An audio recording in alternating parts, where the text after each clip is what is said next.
Last একটা কথা বলতেছি যে অ্যান্টিবায়োটিক যে লিখবো, অ্যান্টিবায়োটিক যদি কারো কোনো প্রয়োজন অ্যান্টিবায়োটিক লেখার প্রয়োজন হয় আমি অবশ্যই লিখতে হবে।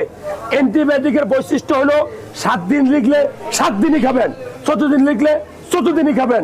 যদি একটা দুটা ডোজ কম খান তাহলে পরবর্তীতে আপনি অসুস্থ হলে আমি বা আমার মতো কোনো ডাক্তার দেখালে ওই ওষুধ লিখলে আপনার শরীরে কাজ করবে না। এটাকে বলা হয় অ্যান্টিবায়োটিকের রেজিস্ট্যান্স। এইখানে যতগুলো মানুষ আছেন যদি সবার প্রস্রাব পরীক্ষা করে কালচার সেন্সিটিভিটি টেস্ট করা হয় দেখা যাবে যে 100টার মধ্যে 80টা অ্যান্টিবায়োটিক আপনাদের শরীরে কাজ করবে না। কেন? ওই যে রেজিস্ট্যান্স হয়ে গেছে। মুরগি যে খাচ্ছেন মুরগির মাংস, ওই মুরগির দোয়ানদার ছোট মুরগি বড় করার জন্য অ্যান্টিবায়োটিক মারে, বিশ্বাস করেননি? হে যে মারে হেও কিন্তু ডোজটা কমপ্লিট করে না। ওই মুরগির মাংস খাইয়া আমার আপনার অ্যান্টিবায়োটিক রেজিস্ট্যান্স হচ্ছে, বিশ্বাস করবেন। কথা কি বুঝতে পারছেন?